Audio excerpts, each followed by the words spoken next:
Assalamualaikum warahmatullahi wabarakatuh.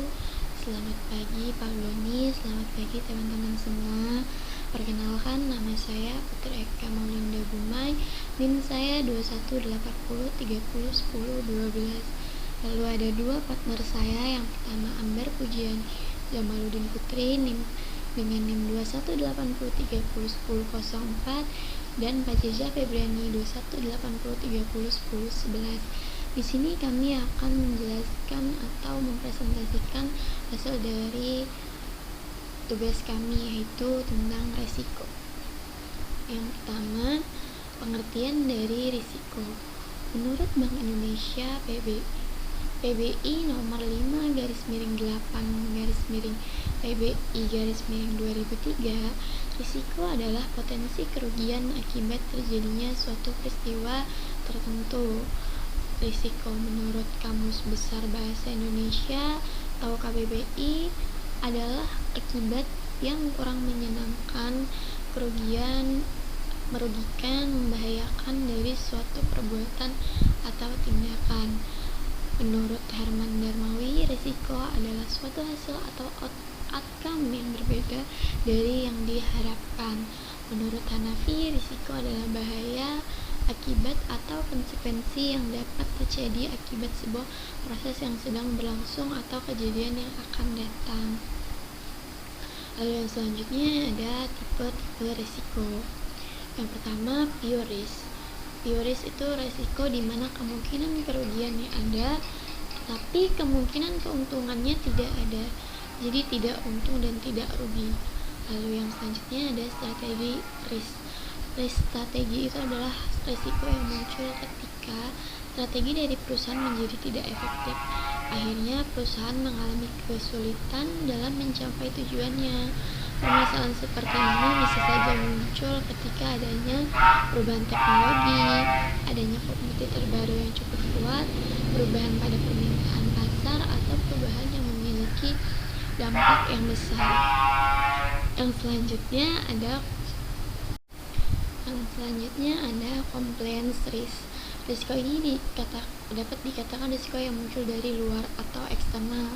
Perubahan yang selalu terjadi menyebabkan atau mengharuskan kita melakukan penyesuaian terhadap perubahan tersebut. Contohnya ketika kita mengekspor sebuah produk ke luar negeri, tentunya produk yang kita ekspor harus memenuhi peraturan yang ada pada negara tujuan. Tentunya ada risiko yang harus kita minimalisir dengan baik untuk menghindari risiko tersebut terjadi. Lalu yang selanjutnya ada operational risk. Selain dari lingkungan eksternal, risiko juga muncul dari dalam atau internal. Operational risk ada risiko yang muncul dari operasional harian. Risiko ini timbul karena kesalahan teknis atau kesalahan yang dilakukan oleh pegawai maupun dalam proses yang sedang berlangsung. Lalu yang selanjutnya ada financial risk. Sebagian dari kategori risiko yang ada memang menyebabkan membengkaknya biaya yang harus dibayarkan. Akan tetapi, tipe dari risiko ini menspesifikasikannya pada alur uang yang masuk dan keluar, dan kemungkinan adanya ketidakstabilan keuangan secara tiba-tiba. Reputational risk. Yang terakhir itu reputational risk. Reputasi adalah segalanya, dan risiko yang mengancamnya masuk ke dalam tipe ini. Jika reputasi baik rusak, maka bisa saja dapat mempengaruhi perusahaan dan mengurangi kepercayaan dari pelanggan. Selain itu, stakeholder luar akan enggan melakukan hubungan apapun terhadap perusahaan, hingga dapat menyebabkan kebangkrutan pada perusahaan. Risiko ini berbentuk penarikan massal pada produk, gugatan hukum yang cukup besar, ataupun bahkan review buruk yang terjadi secara berantai. Lalu yang selanjutnya akan dijelaskan oleh partner saya, Amber Pujian. Kepada Amber, silahkan. Ini udah kerekam belum nih? Udah. Serius? Iya. Terima kasih kepada Putri Eka. Selanjutnya di sini saya akan menjelaskan tentang sumber risiko. Yang pertama ada risiko sosial, risiko yang bersumber dari tindakan orang-orang menciptakan kejadian yang menyebabkan penyimpanan yang merugikan dan tidak sesuai harapan. Ada juga contohnya seperti kemiskinan, keterbelakangan pendidikan, politik, vandalisme, huru-hara atau riot, pemogokan kerja, demonstrasi. Yang kedua ada risiko fisik. Risiko yang bersumber dari fenomena alam dan kesalahan manusia. Contohnya yang bencana alam yaitu ada banjir, kebakaran hutan, tanah longsor, gempa bumi, tsunami, dan juga petir. Yang bersumber dari manusia atau bisa disebut juga dengan moral hazard seperti korupsi, pencurian, perampokan, dan kriminalitas. Yang ketiga, ada risiko ekonomi. Risiko yang bersumber dari kondisi ekonomi seperti inflasi, depresiasi pengangguran, tingkatan bunga yang dapat berdampak pada pelemahan ekonomi dan krisisnya ekonomi. Ada contohnya seperti krisis ekonomi Indonesia pada tahun 1998, krisis ekonomi Amerika di tahun 2008, dan ada juga krisis ekonomi Eropa di tahun 2010. Selanjutnya ada konsep risk versus return. Pandangan lama hubungan linear positif antar risk atau risiko dan return atau keuntungan. Semakin tinggi resiko, maka semakin tinggi tingkat keuntungannya. Jika organisasi yang meningkatkan keuntungan, maka harus menaikkan resiko. Pandangan baru menyatakan bahwa hubungan resiko dan return tidak bersifat linear, tetapi non-linear, membagikan dalam 3 zona. Zona yang pertama ialah pada tahapan ini resiko yang diambil perusahaan terlalu kecil, sehingga keuntungan yang diambil kecil.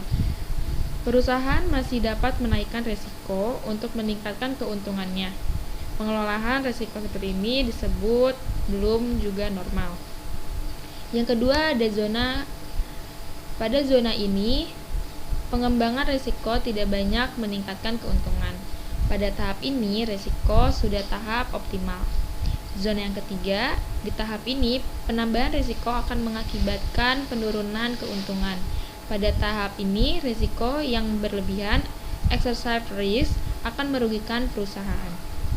Selanjutnya, saya akan berikan kepada Pak Jejak. Selanjutnya yaitu prinsip-prinsip manajemen risiko. Yang pertama yaitu manajemen risiko menciptakan nilai tambah, yaitu manajemen risiko berkontribusi terhadap pencapaian nyata objektif dan peningkatan antara lain kesehatan dan keselamatan manusia, kepatuhan terhadap hukum dan peraturan, penerimaan publik, perlindungan lingkungan, kinerja keuangan, kualitas produk, efisiensi operasi, serta tata kelola dan reputasi perusahaan. Yang kedua yaitu manajemen risiko adalah bagian integral proses dalam organisasi. Manajemen risiko adalah bagian tanggung jawab manajemen dan merupakan suatu bagian integral dalam proses normal organisasi, seperti juga merupakan bagian dari seluruh proses proyek dan manajemen perubahan.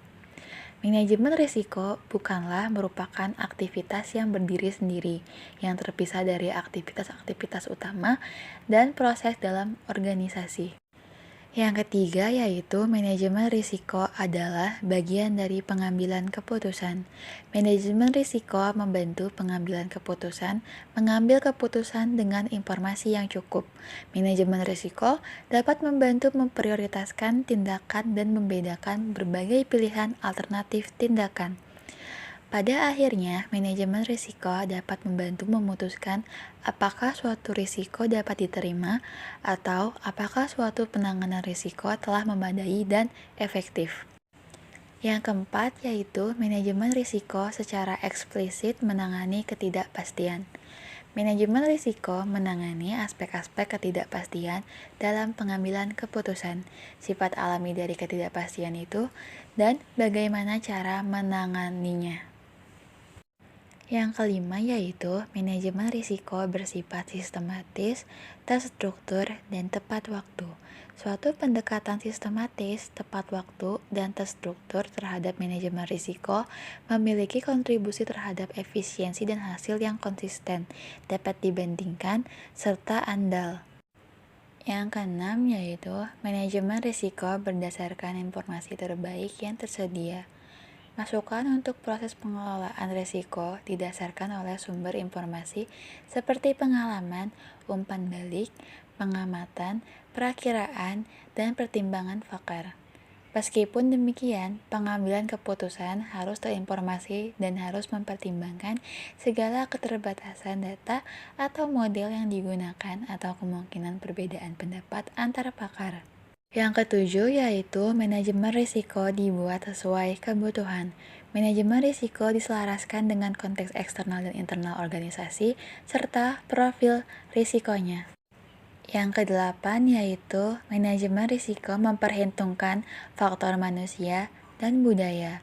Manajemen risiko organisasi mengakui kapabilitas, persepsi, dan tujuan pihak-pihak eksternal dan internal yang dapat mendukung atau malah menghambat pencapaian tujuan organisasi. Yang kesembilan yaitu manajemen risiko bersifat transparan dan inklusif. Perlibatan para pemangku kepentingan, terutama pengambilan keputusan, dengan sesuai dan tepat waktu pada semua tingkatan organisasi, memastikan manajemen risiko tetap relevan dan mengikuti perkembangan.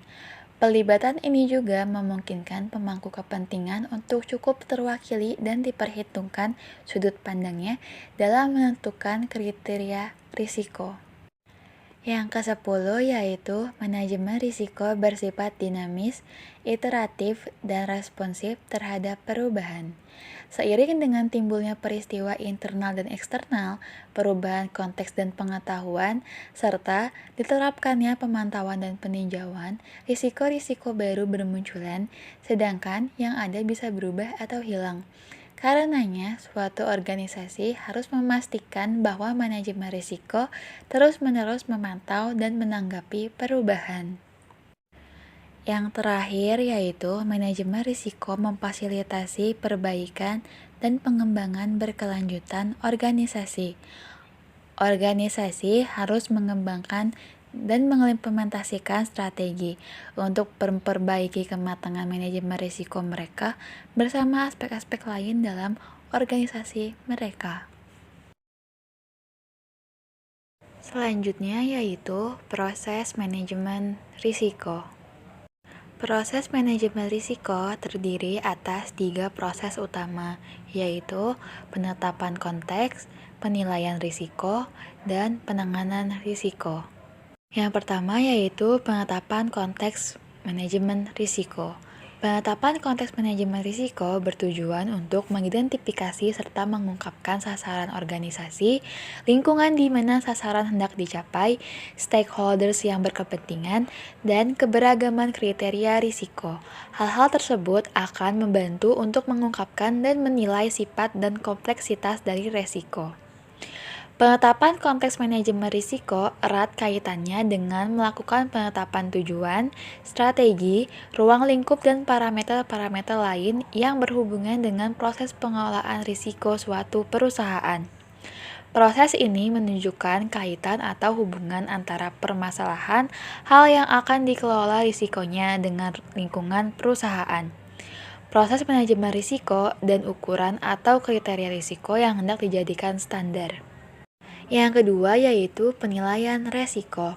Proses kedua adalah penilaian resiko meliputi tahapan identifikasi resiko yang bertujuan untuk mengidentifikasi resiko-resiko yang dapat memengaruhi pencapaian sasaran organisasi. Berdasarkan resiko-resiko yang telah teridentifikasi, dapat disusun sebuah daftar resiko untuk kemudian dilakukan pengukuran resiko untuk melihat tingkatan resiko.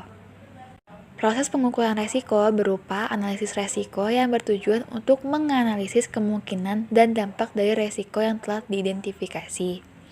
Hasil pengukuran berupa status resiko yang menunjukkan ukuran tingkatan resiko dan peta resiko yang merupakan gambaran sebaran resiko dalam suatu peta. Tahapan lainnya dalam penilaian resiko adalah evaluasi resiko yang ditunjukkan untuk membandingkan hasil analisis risiko dengan kriteria risiko yang telah ditentukan untuk dijadikan sebagai dasar penerapan penanganan risiko. Yang terakhir yaitu penanganan risiko. Proses ketiga dalam proses manajemen risiko adalah penanganan risiko yang berupa perencanaan atas mitigasi risiko-risiko untuk mendapatkan alternatif solusinya. Sehingga penanganan risiko dapat ditetapkan secara efektif dan efisien.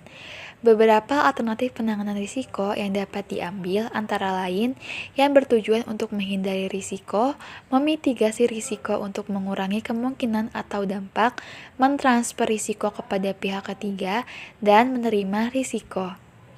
Pada akhirnya, ketiga proses tersebut disertai dengan dua proses pendukung lainnya, yaitu komunikasi dan konsultasi, untuk menjamin tersedianya dukungan yang memadai dari setiap kegiatan manajemen risiko dan menjadikan setiap kegiatan mencapai sasarannya dengan tepat.